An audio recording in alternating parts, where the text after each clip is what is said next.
May seryoso pong impormasyon na ibinahagi ito pong si Senator Ping Lacson sa naging interview sa kanya sa TV5. Ito po ay ayon sa kanya, meron daw pong grupong pume-pressure sa mga COMELEC commissioners para daw po hindi pumirma sa resolusyon kontra kay Senador Rodante Marcoleta. Pero hindi po nila pinangalanan kung sino pong grupo ito, pribadong entity po ito, at ewan ko kung sino o anong grupo po ito, pero sa tingin po natin, mukhang merong idea ang ilan po sa ating mga manunood. Pero ayoko pong banggitin dahil alam nyo naman, ang pagbabanggit ng isang grupo o pangalan ng isang entity nang merong pong halong malisyosong impormasyon, maaari po iyang maglabag sa karapatan po nila at mauwi po sa pagkakaso. Kaya gagamitin po natin yung pagiging top 1 po natin para hindi po tayo makasuhan. Kung ano po yung naiisip ko, ay marahil yun na din po ang naiisip ninyo. Pero bago tayo dumako sa interview na yan ni Senator Ping Lacson or kay Senator Ping Lacson, kahapon kumalat po ang balita na meron pong nagsampa ng formal na ethics complaint dito po kay Senador Rodante Marcoleta, no? At ito po ay si Madam Bruja. Mukhang bago pa lamang po siyang vlogger at i-follow niyo po siya. Nakakatuwa sapagkat nung pinalo ko po siya, less than 200 pa lamang yung kanyang followers. Sa loob lamang ng 24 oras, meron na po siya ngayong 1,200 followers. Pero marami na po siyang mga post, mga tol eh. Hindi lang talaga siya marahil napapansin ng publiko, pero dahil nga po sa naging inisyatiba niya na sampahan ng ethics complaint, ito pong si Rodante Marcoleta, finally napansin na po siya ng katulad po natin, at hindi lamang po ako yung mga sikat na personalidad sa social media, nakita na rin po yung kanyang Facebook page. At ito nga po yung nakikita natin, ang letter na ipinareceive niya po sa Office of Senator J.B. Ejercito, March 12, 2026. Isalin po natin ito sa Tagalog sa pamamagitan po ng ChatGPT. Babasahin ko na lamang po ang nilalaman ng kanyang reklamo laban po kay Rodante Marcoleta. Pasensya na po, shout out po sa inyong lahat. Nakapagsimula na po tayo ng ating talakayan. Kaya kung may panahon pa, mamaya na lamang po tayo ulit mag-shoutout. I hope maunawaan po ninyo na para po akong teacher, kapag ako po'y nagsimula na ng talakayan, hanggat maaari hindi po ako sumisegue sa ibang topic unless kung kinakailangan. Ito po, ang kanya pong liham ay may petsang March 10, 2026 para po kay Senator J.B. Ejercito, chairman po ng Senate Committee on Ethics and Privileges. At ang paksa, kahilingan para sa ethics inquiry sa posibleng hindi pagdedeklara ng campaign contributions. Kung matatandaan po ninyo, ito po yung naging issue kay Senator Rodante Marcoleta, yung kanyang sose, no? Sinasabi kasi doon sa sose niya na wala po siyang natanggap na anumang donasyon, pero inamin niya sa isang radio program na siya po'y tumanggap ng donasyon. At dahil po doon, samut-sari yung mga lumalabas na issue, administratibo, kriminal, even pati po ang BIR, maaari pong makialam po dito. Isa-isahin po natin yan mamaya. Mahal na Senador Ejercito, magandang araw po. Ako po ay sumusulat bilang isang nag-aalalang mamamayan upang magalang na humiling na magsagawa ng Senate Committee on Ethics and Privileges, ang Senate Committee on Ethics and Privileges ng isang investigasyon hinggil sa posibleng implikasyong etikal na nagmumula sa pampublikong pag-amin ni Senador Rodante Marcoleta na may ilang campaign contributions na natanggap noong 2025 senatorial elections na hindi idineklara sa kanyang Statement of Contributions and Expenditures. Ang problema lang dito, mga tol, mag-i-inhibit kaya itong si Senador Rodante Marcoleta? Kasi miyembro po siya ng Ethics Committee. Tapos yung chairman, si Senator J.B. Ejercito, nireklamo rin po ng ethics complaint. No? Ang ethics complaint, kung hindi po tayo nagkakamali, baka 7 na sa opisina ni Senator J.B. Ejercito.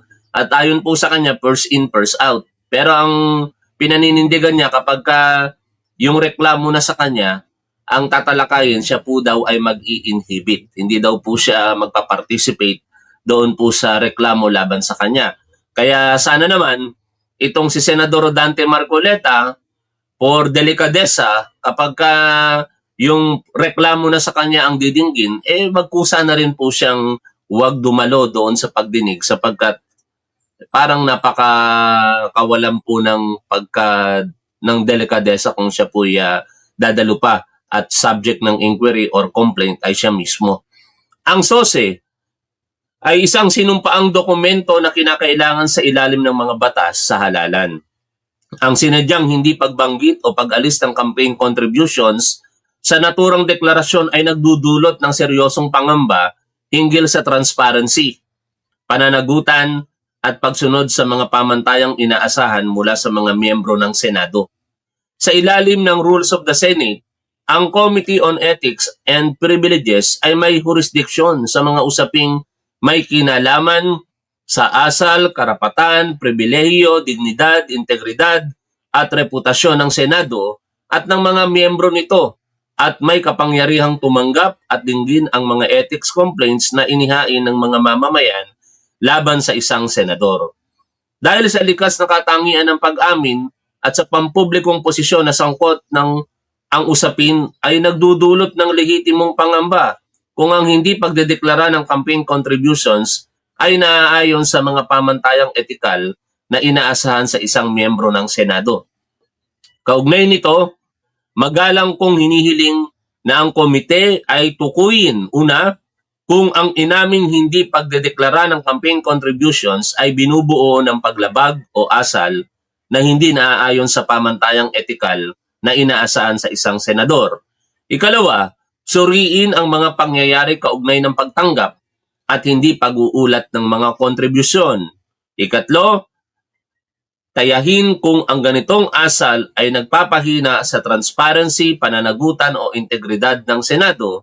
At ikaapat, magrekomenda ng nararapat na aksyon kung makakakita ang komite ng sapat na batayan para sa paglabag sa etika. Ang tiwala ng publiko sa mga demokratikong institusyon ay nakasalalay sa integridad at pananagutan ng mga opisyal ng pamahalaan. Ang isang malinaw at walang kinikilingang pagsusuri sa usaping ito ay makakatulong upang mapalakas ang pangako ng Senado sa etikal na pamamahala at transparency. Yan, lubos na gumagalang. Natakpan po kasi yung kanyang pangalan, Jean lamang ang nakita natin. Pero ito nga po yung kanyang Facebook page, si Madam Bruja. Sana ang ugali po ninyo hindi pambruha. Nagbibiro lamang ako mga tol. At tingnan po natin ngayon kung ano po ang magiging aksyon po dito ng opisina ni Senator J.B. Ejercito. Pairs in, pairs out. Ang polisiya, di ba? Kaya ine-expect natin na pinakahuli po ito so far sa mga tatalakayin diyan po sa ethics complaint sa office ni Senator JB bilang chairman po nito. Ang issue kasi na talagang mainit yung kay Senator Chis Escudero Pero kung di ako nagkakamali, pang-apat po yun. Ang pang-una yata rito si Senator Risa Ontiveros. No, meron ding ethics complaint laban po kay Senator Risa Ontiveros saka kay Senator Robin Padilla. No? Pero kung mali ako, i-correct nyo na lamang po ako Hindi ko sigurado kung siya po ba ang una o si Senator Robin Padilla. Sa akin lang suspecha ang una sa aking pagkakatanda na nireklamo sa Ethics Committee ay si Senator Risa Ontiveros. But sa ngayon, tayo na po'y dumako dito po sa naging interview kay Senator Ping Lacson ng News 5, Storycon. At dito nga po, sa medyo huling bahagi ng interview, mariin pong sinabi nito pong si Senator Panfilo Lacson na meron pong isang grupo ng mga individual ang umi-impluwensya, pume-pressure laban po sa pagpirma sa resolusyon kay Rodante Marcoleta ng mga commissioners po ng Commission on Elections. Pero sa isang interview din, for the sake of fairness, yan naman po ay itinangging mariin ng Commission on Elections. Uunahin lamang po muna natin ang mga punto dito sa interview kay Lacson bago po natin pupuntahan ang side naman po ng Commission on Elections, which is very legal, no?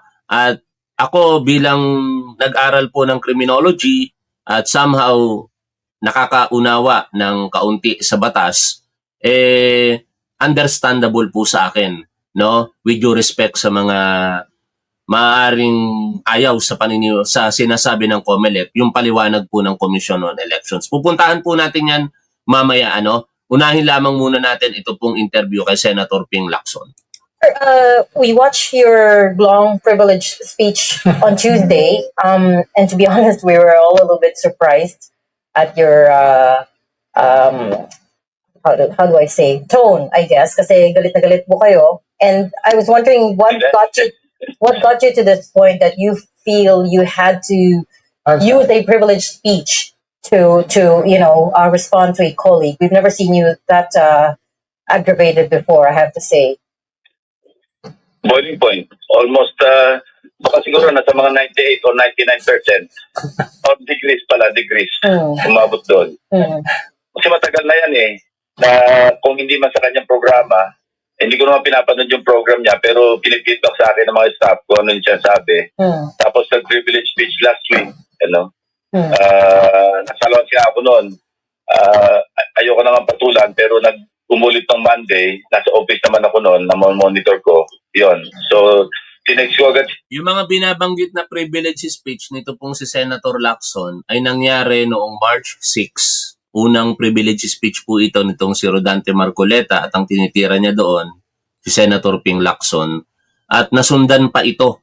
Bagamat hindi po pinapangalanan ni Marcoleta si Senator Ping Lacson, alam naman po natin kung sino ang tinutukoy niya, partikular noong March 10, dahil he is referring to the chairman of the Blue Ribbon Committee. Wala namang iba pong chairman kung hindi ito pong si Senator Ping Lacson. At kaya the following day, sumagot po ito pong si Senator Lacson as illustrated or described nito pong reporter, aggravated ang naging stance nito pong si Lacson, which is understandable dahil grabe naman po kasi yung mga pagbanat sa kanya sa privilege speech nitong si Senator Marcoleta. Pero nung gumante, ito pong si Lacson, ang tunay na tameme, ito pong si Marcoleta at nag-red herring na lang or strawman policy sa kanyang mga argumento. Kaya hindi ko lang nagloloko kasi yung Facebook page ko ngayon mga tol na top 1. Pero I hope makita natin. Merong isang doktor, mukhang okay na, no? May pa-comment pa ng ganito. Tameme si Lacson kay Senator Rodante Marcoleta, hindi na sayang ang boto natin kay Marcoleta. Dr. Richard and Erica Mata, isa pong DDS. No? Sinabi niya ito, siguro gabi, noong March 10. Sabi nga po ni Senator Lacson dito po sa interview, ayaw niya nang makaabala sa napakaraming ginagawa po ng Senado, kaya hindi niya na po sinagot mismo yung privilege speech na yan sa oras na yon nitong si Marcoleta. At ganun po ang isang gentleman at isang profesional. Ano? Biruin mo, sa dinami-dami ng mga gawain sa Senado, inuuna mo pa yung personal issue mo. It's not about, sa totoo lang mga tol, nakikita ko dito, parang naging personal vendetta kay Marcoleta, gantihan ng gantihan si Ping Lacson. At malamang ang pinaghugutan po nito, yung feeling niya na tamaan yung kanyang ego dahil kinwestiyon ni Senator Lacson as explained on his personal and collective privilege yung rules about particular sa impeachment, no? Kasi nag-motion to dismiss ayon po kay Lacson itong si Marcoleta, tapos wala naman po pala yun sa rules. Kaya siguro feeling na insulto, doon na nagsimula ang lahat, particular nung nag-privilege speech itong si Lacson last year about flood control project anomalies. At ang nakaupo pong chairperson noon ay si Rodante Marcoleta at mukhang hindi yun natanggap ng maayos ni Marcoleta sapagkat piling niya umeepal si Lacson, no? At sinabi niya pa na kapag meron na daw pong investigasyon na ginagawa ang Blue Ribbon Committee, hindi na daw po pwedeng naglalabas ng mga ganong impormasyon outside the committee. At yun muli ay binara ni Lacson na wala daw po yan sa rules, kaya ang tama posisyon ni Lacson na kung gusto mo mag-privilege speech, kahit may kaugnayan siya sa hearing ng isang committee, hindi pwedeng pigilan ng committee na yon yung privilege speech ng isang senador. At dahil po dyan, mababanggit ni Senator Lacson sa interview na ito na hindi nagbabasa ng rules. Ito pong si Marcoleta. At idadagdag ko pa rin, sinungaling si Marcoleta. O I should say, nagsinungaling si Marcoleta according to Senator Ping Lacson. O dahil po dyan, mas lalong lalalim ngayon ang hidwaan sa pagitan ng dalawa. Tuloy po natin ang pakikinig po dito. Si Senate President, bukas ko na lang sasagutin. Ayoko nang makadagdag Yan, di ba? pa sa abala sa trabaho dyan. Kasi marami kami tinatapos ng mga bills eh. So, yun. Kaya natuloy na nga nung Tuesday. Ang tanong ko, Senator, anong feeling o impression ng iba mong kapwa senador? Dahil very classic gaslighting yung ginagawa ni Senator Marcoleta, if I may say so. Paano? Sinabi niya ito, tapos babawiin niya. Sinabi niya ito, tapos babawiin niya. Huwag niyo sanang kalilimutang mag-like mga tol ha. Hindi naman siguro mga DDS ang nanonood sa atin, 700 plus. Tapos ang nakalike lang 240, baka pwede niyo naman pong i-like, no? Nakikiusap lang po ako sa inyo kasi talagang malaking tulong mga tol ang like, kaya huwag niyo pong kalilimutan. Again, kung kayo po ay DDS, understandable, parang ika-4 na beses ko nang sinabi yung salita na yun, ha?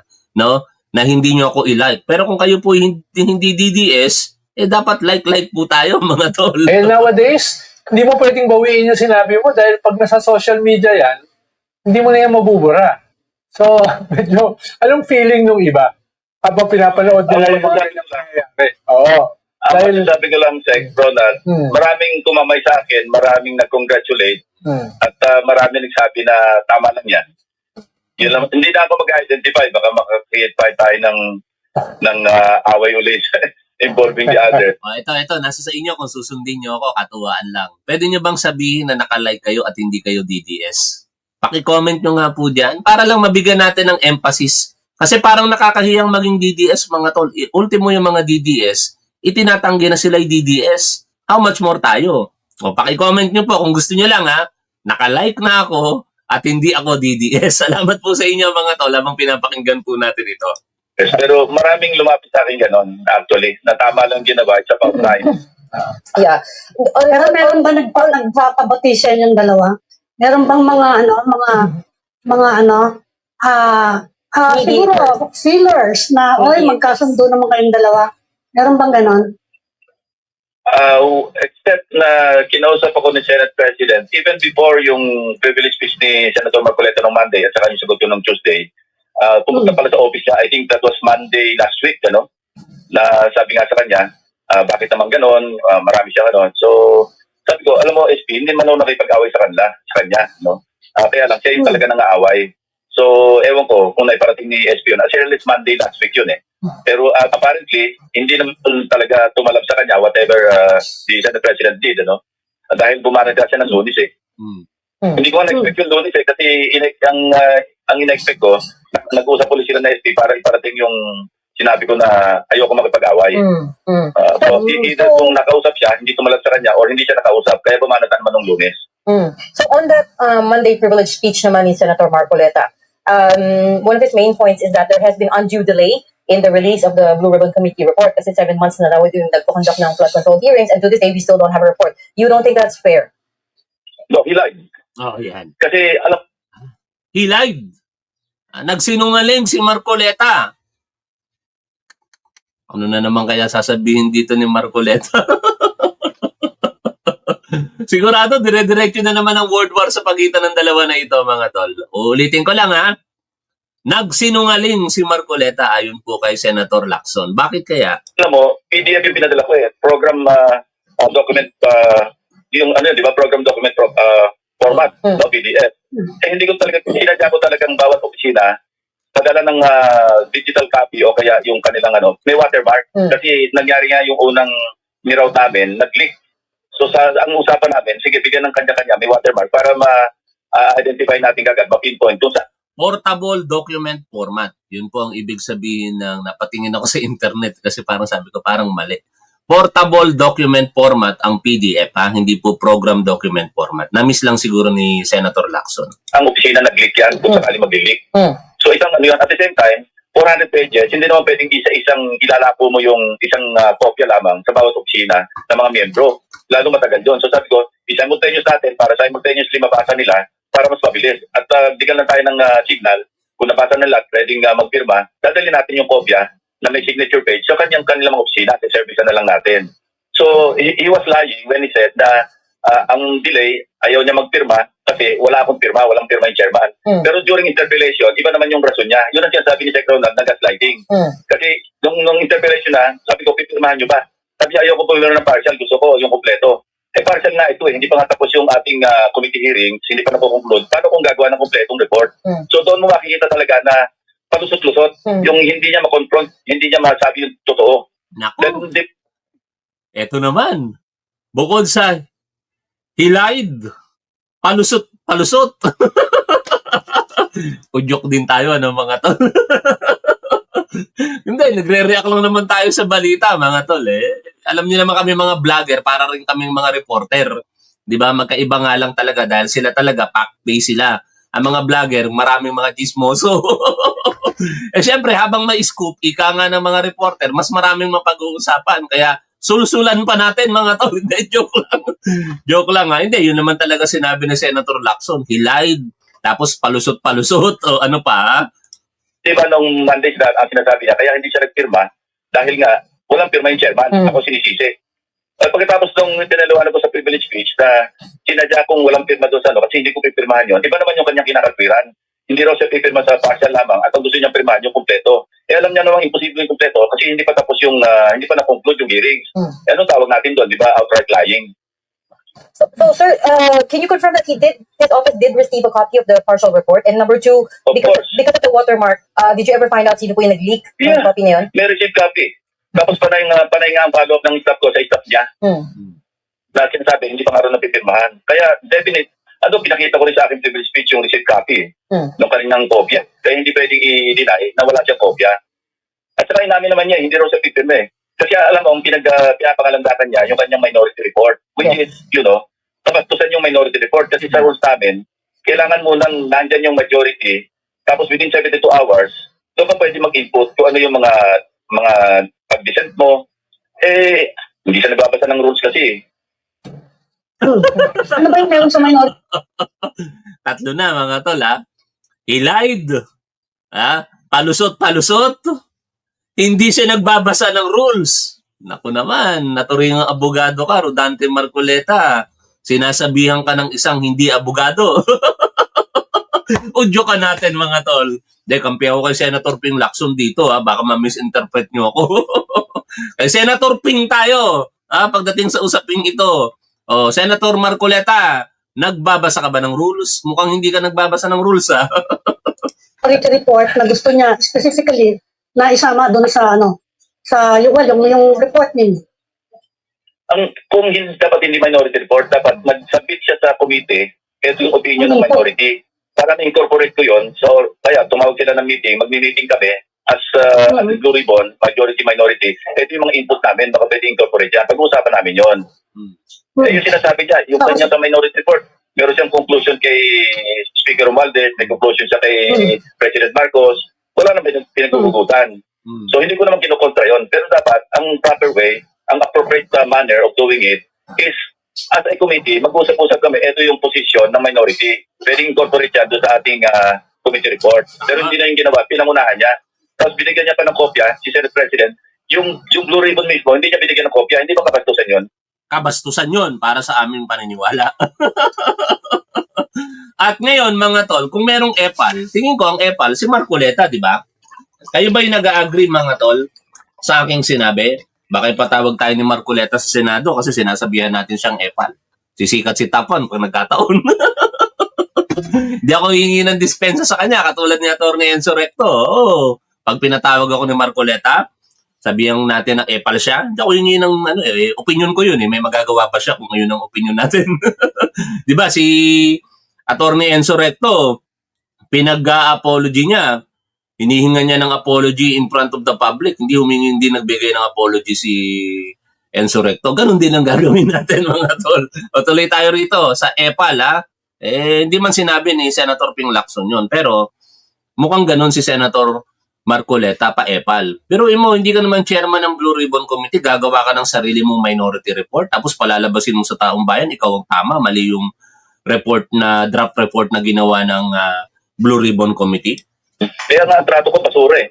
It will never be part of the committee report because it is not a committee report and there's no such thing as a minority report. Tama. Sa sine lang yun sa US, yung minority report, yung kay Tom Cruise. Yung premonition yun na senator eh. Yung nape-predict mo yung alam mo. future. Parang Alam mo, no, i-Chinese ko na lang yun, ano? Yung Xiaoxiong Buke Yubing. ano yun, Sen? That's one way of ang hirap niyang kausap. Alam mo, you cannot explain eyes to a... 4 na, mga tol, ha? Binibilang natin. 4 na. Ulitin natin, recap tayo. Una, he lied. No? Nagsinungaling si Marcoleta. Pangalawa, palusot-palusot. Ano? Pangatlo, nakalimutan ko bigla yung pangatlo. Nag-lapse yung memory ko bigla. Pakipaalala nyo nga yung pangatlo. Tingnan natin kung may nakikinig kay Top 1. Yung pang-4, eto nga, nakalimutan ko na rin. Tuloy po tayo rito. Sabi insect. Yun, Chinese, ano yun eh? Chinese idiom. Kasama ba Pag dyan na... magpapaliwanag yung yelo doon sa insekto na pangsabi. Yung ika-4, mahirap kausap. Yung ikatlo, nakalimutan ko. Paepal, yun, salamat. Ha? Hindi naman sinabi ni Senator Lacson na paepal eh. Meron akong particular na sinabi kanina, nakalimutan ko lang. Una, di ba? He lied. Palusot-palusot. Yung pangatlo na particular na sinabi ni Senator Lacson ang nakalimutan ko. Yung ika-4, mahirap kausap. O, tuloy tayo dito. Lang, hindi niya maintindihan. Kasama ba dyan, Sen, yung paulit-ulit na sinasabi? Yun. Salamat. May nakikinig. Si Ay Morena. Hindi nagbabasa. O, 4 na. Binibilang natin yan. He lied, palusot-palusot, hindi nagbabasa ng rules, tapos mahirap kausap.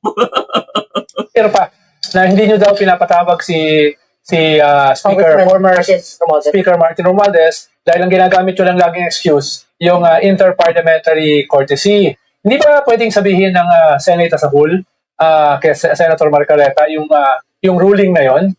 Siyempre bago siyang senador, baka hindi niya nasabi nyo nga, hindi niya nababasa yung rules. Pero napapahiya kasi yung Senado pag lagi niyang ini-invoke na parang pinagtatakpan yung ebidensya dahil ayaw ipatawag yung akusado, no? Pero wala klaro yung ganung klaseng interparliamentary courtesy. Alam niya kasi in-invoke niya nung congressman siya eh. Di ba liwa-liwanag, pinakita ko rin yung video. In-invoke niya nung sa budget deliberation ng Office of the Vice President. Yan mismo in-invoke niya. Kaya nga sinabi ko, such hypocrisy, such double standard. Talagang alam mo, yung bisan yung rules, gusto niya i-apply lang sa iba, tapos sa kanya hindi applicable pagka ayaw niya. Pwede ba yung ganun? Kaya nga sabi ko nga, Hipokrito. Such hypocrisy. Nakalima na tayo, mga tol. Dumadami yan.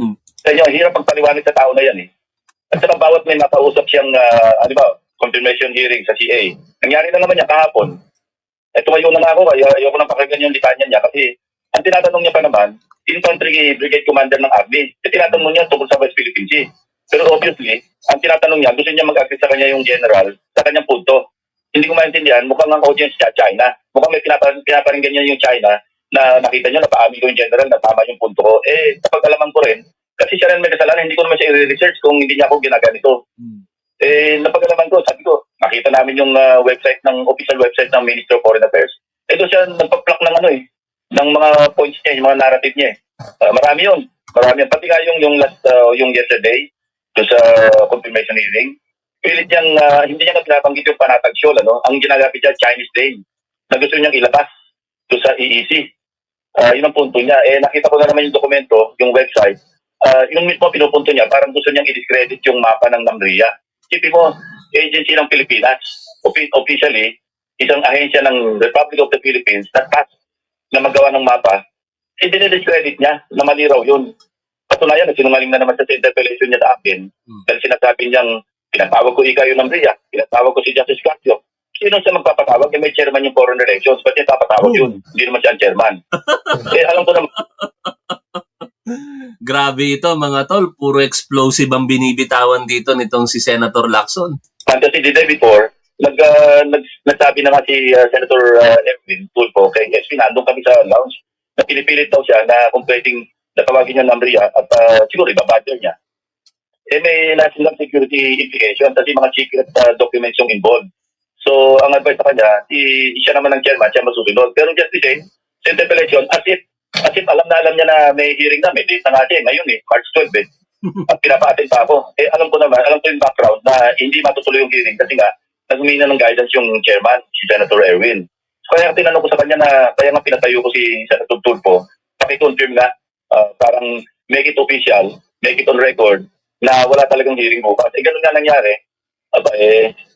Kaya sabi ko, he's confirming what is not confirmed.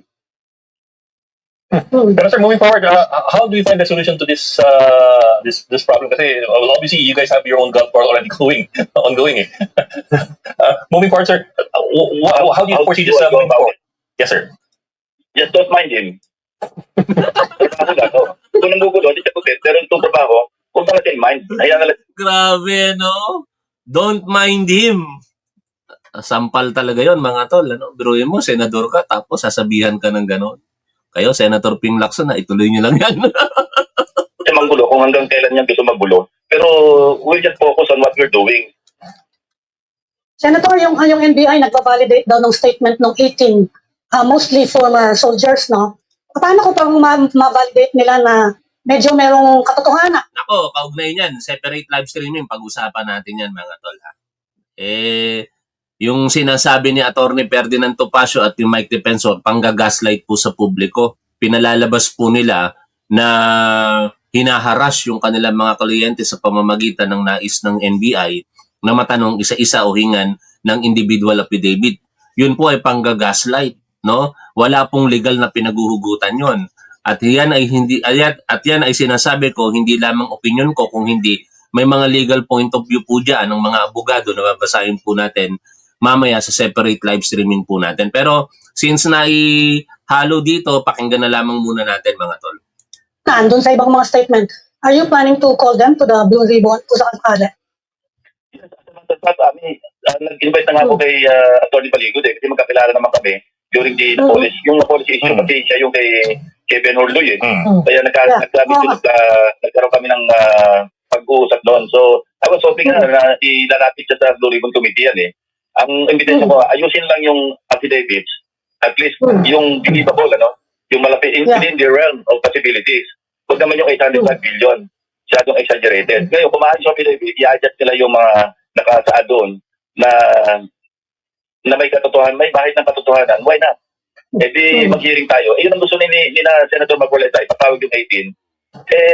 Kita naman natin yung motibo Kasi pati yung spokesman, yung isang nagsasalita on behalf of the ex-soldiers, sa taong bayan na nananawagan, hindi naman sila nananawagan sa ombudsman, hindi naman nananawagan sa DOJ, hindi nananawagan sa Blue Ribbon o kung saan man. Ang pinapanawagan taong bayan ano ibig sabihin nun? Kung ako mag-a-assist doon, Politika, di ba?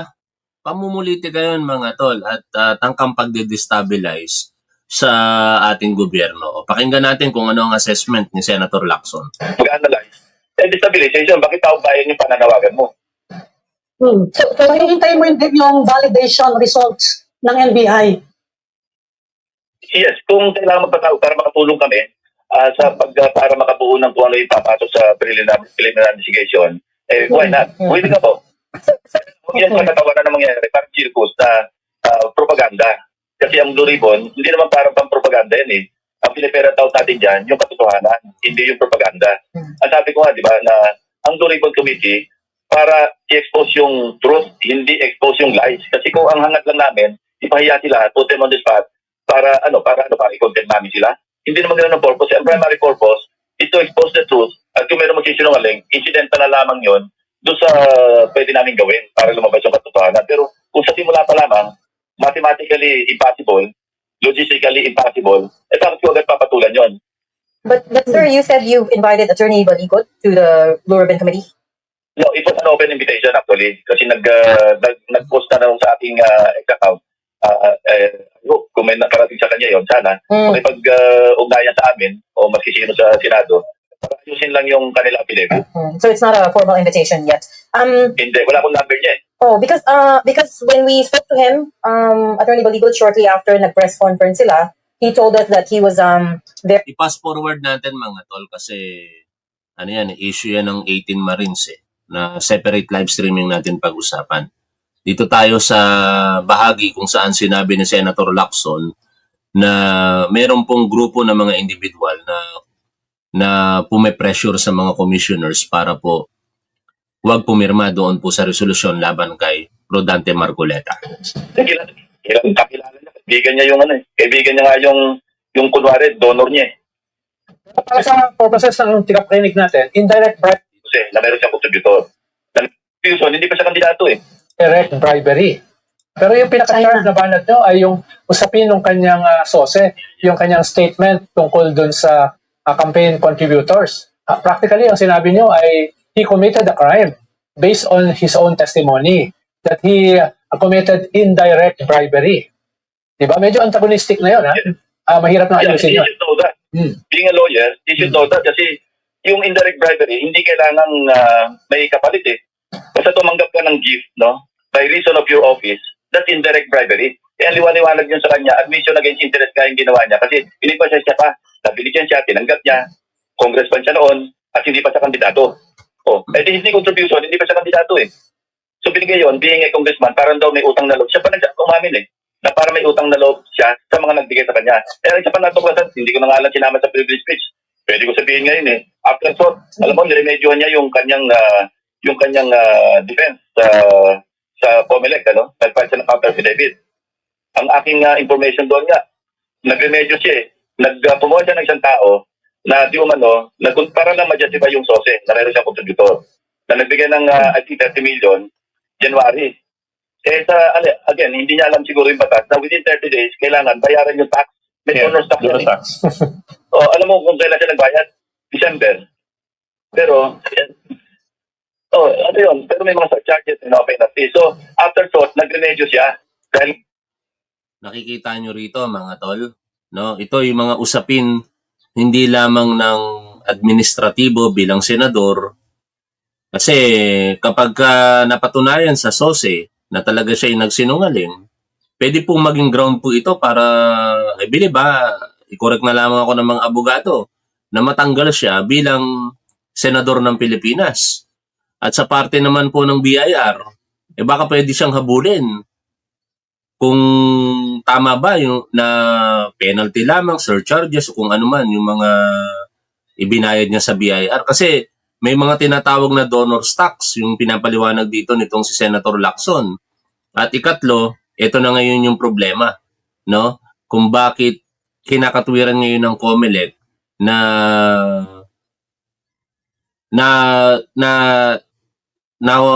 babagalan yung kanilang pagkilos, ano? Kasi parang may mga dapat pang ayusin, klaruhin, dahil may mga prejudicial question daw po ditong involved dahil may aspeto ng kriminal, di umano ito pong nagawa nito pong si Senator Rodante Marcoleta. Na mamaya, dito po sa interview na ito sa spokesperson ng COMELEC, mas maliliwanagan po tayo. Bago natin puntahan yan, pakinggan muna natin ito mga tol. ipitsa doon sa kanyang SOSE problem o SOSE case sa violation ng Omnibus Election Code. Kakilala niya, kaibigan niya kaibigan niya nga yung kunwari, donor niya eh. Pero para sa purposes ng tigaprinig natin, indirect bribery is a crime punishable by more than 6 years, di ba? Sa maximum yun, ha? Hindi sa 6 years yan. Parang doon yan sa bandang papunta 6 years. Kasi 6 months or 6 months and 1 day to 6 years yan eh. Pero sa maximum period yan na pinaparusahan yung indirect bribery. Dahil may tulog talaga siya doon eh. Kasi isang nakakaintindi eh. Ano pa ba yung element na kailangan mo doon para i-prove mo yun? Pero si Comelec Chairman Garcia has given his reason, I think only today, if not last night, because his reason for the delay daw dun sa decision ng Comelec, dun sa kaso ni Marcoleta. I'm not sure if you read it. I just found it a bit confusing. No, you've seen it and it's complicated now. It's become complicated legally. Iba yung information ko eh. Ang information ko, may pressure sa mga commissioners eh. Na huwag pumirma sa resolution. Yun na. Ang information ni Senator Ping Lacson ay may pressure sa mga komisyoner na wag pumirma sa resolusyon.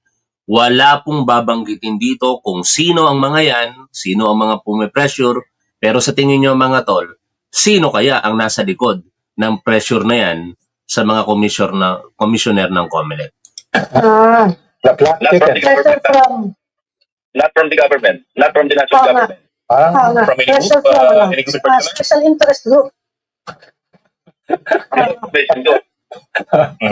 sounds like So, trouble on that. Pressure, wait, so, sir, ang gulo ko din nagkatabi. Pressure from a non-government entity to not sign the resolution. Is that correct? Ayun yun ang information ko can you make a guess? na nagaling galing sa loob. Galing sa loob ng COMELEC? Galing sa loob ng COMELEC. Ah, okay. Alam mo, maliit lang yung mundo eh. Pressure Kaya, from, yun ang alam kong reason. Kasi the reason he gave was a bit convoluted and a bit difficult to, isang to ombudsman daw parse eh. through. So, But that should also be the case. Kasi kung merong ni-refer na kaso, kasi alam mo, halo-halo ito eh. May SOSI case, Omnibus Election Code. May And style mind you, in. yung COMELEC has prosecutorial power. Hindi ito yung asi parang NBI o PNP yung COMELEC na nag-imbestiga. Nadadaan pa sa DOJ o dadaan pa sa piskal para ipan yung kaso. COMELEC itself can file directly sa korte na parang filing of information kung ano yung kanilang findings. Kaya diretso yan sa korte eh. Pagka na-file yung, alam nabuo yung resolution, pwede sila mag-draft ng parang information nila na na-establish sila yung probable cause. Diretso na sa korte yan eh. So may pressure ngayon sa COMELEC. COMELEC talagang magpo-prosecute eh. Yeah. And you know, sir, we've spoken to... Yan, ha? At since pinag-uusapan na po ang COMELEC dito, sa isang separate interview, matatanong po sila, yung spokesperson po nila. At ako para sa akin naman, naunawaan ko kung bakit ganito posisyon dito ng COMELEC. Although, naniniwala din ako na meron talagang pressure sa COMELEC kung bakit mabagal po sila sa kanilang aksyon. Nagiging way na lamang po itong mga legal issues na ito para mapangatwiranan ng COMELEC yung mabagal po nilang aksyon dito po kay Rodante Marcoleta. Kung hindi pinipressure ang COMELEC dito, mga tol, naniniwala ako magkakaroon ng maagang resolusyon po ito. Pakinggan po natin ang interview dito kay Attorney Laudianco, ang spokesperson po ng Commission on Election. sir, of course, I'm sure you already know the first thing we're going to ask is kamusta na yung kaso?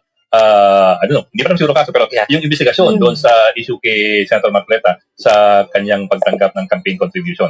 If that's what you wanna call it. Yes, Sir Edo po. Naibalita nga po ni Chairman Garcia na sa report ng Political Finance and Affairs Department, ready na po sana sila na mag-submit ng kanilang recommendation. But nung March 5 po kasi, nag-endorse po ang Office of the Ombudsman nung complaint po nila Professor Araw at ng ating Contra Daya Group na practically the same po, no? The same allegations yung pong discrepancy sa PALEN and the SOSE. Kaya po ang naging action po dito ng Commission on Elections ay in-endorse rin po ito sa COMELEC Law Department. Dahil kung matatandaan po natin yung administrative side ng investigation ng SOSE ay dito po talaga sa ating Political Finance and Affairs Department. Para mas maliwanag, ulitin lang natin. Dalawang issue ngayon ang reklamo kay Marcoleta, pero parehas po ang sirkumstansya. Yung una ay nasa PIPAD, Political and Finance Affairs Division. Yung ikalawa nasa Department ng Legal Affairs nila, no? Kaya ang sinasabi ngayon ng COMELEC, mukhang magkakaroon ng problema sa pagdetermina kasi may prejudicial question. Katulad po nung pagtuturo kay Marcoleta ni Senator Lacson, di ba, binanggit niya sa kanyang personal and collective privilege na kapag ka may prejudicial question, referring lamang ito sa criminal aspect. At dahil nga po may criminal aspect na mula sa ombudsman, ni-refer sa Commission on Elections, tatamaan ngayon yung administrative case, no? Hindi pa pwedeng mag-decide yung administrative matter tapos kakaiba doon sa criminal aspect. Pag nauna yung administrative matter, hindi pa nakakapag-decide yung criminal aspect, prejudicial na yon doon po sa sitwasyon sa criminal aspect. No, maiimpluwensyahan ito yung maaari maging desisyon at kung baliktad, nagkagulo na. Kaya yun daw po yung i-resolve ngayon ng COMELEC. Ang ganda ng dahilan, ano? Pero meron pong paliwanag dyan si Attorney Wilfredo Garrido. Sana hindi nagloloko tong ating Facebook, no? Puntahan natin yung page ni Attorney Wilfredo Garrido. Kasi sa paniniwala niya, walang legal issue. Yan. So, basahin po natin. Saan ba banda rito yun? No, ito. Sabi po dito ni Attorney Wilfredo Garrido on the reason ng COMELEC na facing complications in Marcoleta's case according to Garcia, there is no complication. The complaint filed in the Ombudsman was for perjury, punishable under the revised penal code. The complaint filed in your office was for election law violation, punishable under the Omnibus Election Code. Both can proceed independently. Ayaw nyo lang talagang panagutin si Peluca. O yan po binasa ko lamang yung panulat ni Attorney Wilfredo Garrido at for better understanding, ganito po kasimple. Magkaiba po yung kriminal na kaso na isinampa ng mga nagrereklamo kay Marcoleta. Nagsampa po ang grupo na ito ng kriminal na kaso sa Office of the Ombudsman para po sa kasong perjury. Nagsampa naman po ang grupo din na yan sa Commission on Elections para po sa paglabag sa Omnibus Election Code. Pero ito ngayon ang nakalimutan dito ni Attorney Wilfredo Garrido, no? Kasi ang ombudsman pinorward yung reklamo pabalik sa Commission on Elections. Doon na nagkagulo, no? Kung ang Office of the Ombudsman sana nanindigan na imbestigahan yung perjury case na isinampa sa kanila laban kay Marcoleta, di sana walang issue. Ang problema ni-refer ng ombudsman katulad po ng pagpapaliwanag dito ng COMELEC spokesperson. Maging objective tayo dito mga tol, doon lang tayo sa tama at dapat. At this time po, merong criminal aspect kasi na ina-allege yung grupo nila na Professor Araw, kaya po napunta dito sa Law Department. And at the same time po, medyo pagtinignan po kasi natin yung legality nito, maari po, sabi ni Chairman Garcia, na magkaroon ng prejudicial question both on either side po, yung resolution ng Law Department eventually and the resolution of the Political Finance and Affairs Department. Kaya po ang tagubilin po ni Chairman Garcia sa parehong department ay aralin pareho itong panibagong complaint na to at mukhang magkakaroon po Ang masakit dito, mga tol, aabutin to ng siyam-siyam sa tingin ko. Lalabas ng resolusyon ang either sa PPAD, Political and Finance Affairs Division or Law Department ng COMELEC, at kapag ka-against the interest yan ni Marcoleta, sigurado magpapile pa rin niya ng motion for reconsideration. At kapag nakapag-file ng motion for reconsideration at hindi po umubra, iaakit po yan sa korte. At alam naman natin kung gaano po katagal ang proseso sa korte. Baka tapos na po ang panunungkulan ni Pangulong Bongbong Marcos, magkakaroon na ng newly set of senators, hindi pa tapos ito pong issue kay Marcoleta. Or even, baka tapos na ang panunungkulan ni Marcoleta in 2031, hindi pa tapos yung issue po sa kanya. That is the unfortunate na situation na maaari po natin kaharapin. Pero tayo po'y nananawagan sana na bilis-bilisan po ng COMELEC ang desisyon tungkol po dito sapagkat hindi po biro yung mga akusasyon laban kay Marcoleta. Hanggat hindi po yan aayos at hindi nila nabibigyan ng tamang desisyon, mananatili pong mga ingay na ito na patuloy pong magbubuklod sa paniniwala ng bawat Pilipino. Siyempre, yung mga sumusuporta kay Rodante Marcoleta at kung sino man yung grupo na pumipressure di umano sa COMELEC, hindi po bibitiw yon sa kanilang paniniwala. And tayo naman po na naghahanap ng pananagutan, hindi rin tayo dapat bumitiw. Kasi ako, feeling ko sa sarili ko, nandito tayo sa tama. No? Kaya dapat suportahan natin yung mga paghahanap ng accountability para po sa mga public official po na ito. lumalabas parang eventually para magiging joint resolution po ito. Sir, just to be clear, yung nasasabi niyong criminal complaint, the criminal aspect, this is perjury, no? As alleged by the group Contra Daya. Yes, sir. And meron din po sinasabi po, Sir Ed, parte na they're alleging na merong election offense dahil nga po dun sa paglabag sa Soselo. At ito po yung isa sa pinaaral po sa COMELEC Law Department. So that's one aspect, the criminal aspect. Yung sasabi niyo sa Political Finance Department, what aspect is that po?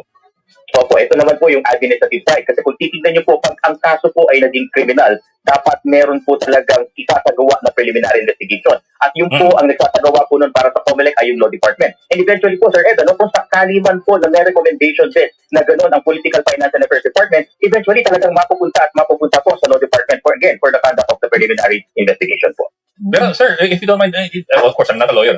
None of us are lawyers here. Layman's question lang. Wouldn't criminal case take precedence over an administrative complaint, especially if it has to do with the purge? Yan yung punto ni Senator Lacson, di ba? Kasi administrative yung isa. Dapat walang issue sa administrative. Kung hindi yung ang mag-proceed dapat yung criminal complaint. Kasi prejudicial question nga yung nangyayari o prejudicial lang circumstansya. Pero ano ang paliwanag dyan ni Attorney John Rex Laujinco? Pakinggan po natin mga tol. And violation of the Omnibus Selection Code? Not necessarily din naman po, no? But yes po, ito nga pa, in a way, yes, Sir Ed, dahil nga po kung titignan nyo, merong criminal aspect yung pong naipampa ngayon na pinadala ng Office of the Ombudsman. Kaya nga po, hindi mailabas ng ating Political Finance and Affairs Department kasi itong bagong allegation ay kailangan matakel na rin on the same side. Again, Yon ang naging problema. Kasi sabi ng COMELEC dito mga tol, ilalabas na sana nila ang resolusyon. Ewan ko kung totoo yon. Ang problema, umiksena ang ombudsman. Anong nangyari, ombudsman? Bakit kung kailan ilalabas na ng COMELEC yung resolusyon, biglang umiksena kayo, pinorward ninyo yung criminal aspect, papunta sa COMELEC? Nagkaroon tuloy ng dahilan ngayon ng COMELEC. Hindi nga naman pwedeng unang lumabas ang desisyon ng PIPAD kung merong prejudicial question sa criminal aspect po nito. Ako nalilito na ako dito mga tol ha. Sino ba pumoprotekta talaga kay Rodante Marculeta? Ang ombudsman ba o ang COMELEC? Tuloy po tayo dito. and sabi ko nga po dito, hindi pa namin nababasa recommendation ng PIFAD, but kung meron mag criminal aspect din po ito, particularly a neglection offense, talagang dadalhin sa COMELEC Law Department for the conduct of the preliminary investigation. Siguro po, padadagdag lang din para makita natin, ma-distinguish natin ito. Yung pong sa PIFAD na isinagawa po nila, this is a fact-finding investigation. Wala pong kaso talaga doon. But this time po, meron talagang nagsampa ng kaso na in-endorse sa ombudsman at ito po ay in-endorse mismo sa COMELEC sa criminal case po. Sir, si Chicky Berhel po ito. Mag-dial back lang po ako ng konti, no? Kasi bago lumabas itong complaint ng ombudsman, kasi sabi nyo nga po nag-fact-finding na, meron na nga po mga findings. Tama po ba ang pagkakaintindi ko? So, isa sa key findings po ninyo doon ay hindi nga tugma yung SALN tsaka yung SOSE. But apart from that, ano pa po ang key findings ng investigasyon po ninyo? But actually, wala pa pong nilalabas na findings o yung pong resolution sa fact-finding ang PIFAD. And definitely po, ito nga po yung pinapaliwanag ni Chairman Garcia, wala pong jurisdiction kasi ang COMELEC when it comes to SALN. Labas po yan sa jurisdiction po namin. So ang tinitignan nga po dito ng PIFAD ay yung pong pagkakaroon compliance dun sa rules on SOSE, whether it be a contribution or the expenditure. Kung baga po on the side lang, additional information lang in SALN, but it is not the meat of the investigation conducted po by the PIFAD po.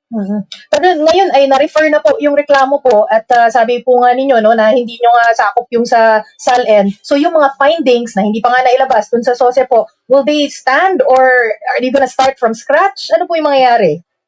Hindi naman po from scratch, So ang titignan po natin dito, hiwalay po. Dahil po may sariling ebidensya, yung pong complaint ng grupo po nila Professor Araw, it will be evaluated and ultimately, kung sakali man, it will be subjected to a preliminary investigation. Pero alam niyo mga tol, sana na-anticipate ng grupo ni na Araw yung sitwasyon na ito, Professor Araw, na ganito yung magiging technicalities dito. Kaya sana pumili lang sila ng isang forum Ito, sisihan na. Parang nasisisi ang COMELEC, nasisisi ang ombudsman, kasi ang COMELEC, ang tagal-tagal ng aksyon nila, inabot na ng ilang buwan. Tapos kung kailan lalabas na, di umano yung resolusyon, bigla namang papasok ang ombudsman. Pero ano ba ang pinakapunot dulo? Nanigurado yung grupo nila Professor Araw Gusto nilang sampahan ng kasong kriminal sa ombudsman, kasong administratibo at kriminal sa COMELEC. Kung ang ginawa nila, hindi muna sila nagsampa sa ombudsman, nag-focus sila sa COMELEC, walang magagawa ang COMELEC dito kung hindi desisyonan yung reklamo nila. O kaya kung ang ginawa nila Professor Araw, iset aside yung criminal aspect, wag magsampa ng criminal aspect, administrative lang sa COMELEC, yung criminal aspect dito sa ombudsman. Sana maliwanag, wala yung mga ganitong technicalities. No? Anyway, wala tayong magagawa kasi yan na po yung sitwasyon. Ang magagawa na lamang po natin dito is maghintay kung ano ba talaga ang kahihinatnan. Pero ang bawat panig dito may mga punto. Hindi naman natin sila pwedeng i-pressure dahil gusto lamang natin at ayaw natin kay Marcoleta. No? Tandaan natin sa bawat legalidad, hindi man tayo abogado, ang pinag-uusapan batas. Kapag ka may butas, hindi po pwede dahil sa huli papanig po iyon kay Rodante Marcoleta. Yun ang dapat maunawaan natin dito. Aanuhin natin ngayon ang mabilis na desisyon kung kinalaunan mapapawalang sala din si Marcoleta dahil po nagkaroon ng technicalities sa batas. Maraming salamat sa inyong lahat mga tol at makita-kita tayo later sa panibagong live stream na ating pag-uusapan. Yung 18 Marines, pag-usapan po natin yan later. Pero sa ngayon, pansamantala muna tayo maghihiwalay. Shoutout po sa inyong lahat. Lagi po nating tandaan kung ano po ang tama at dapat, doon po tayo. Keep safe. See you always. Bye for now mga tol.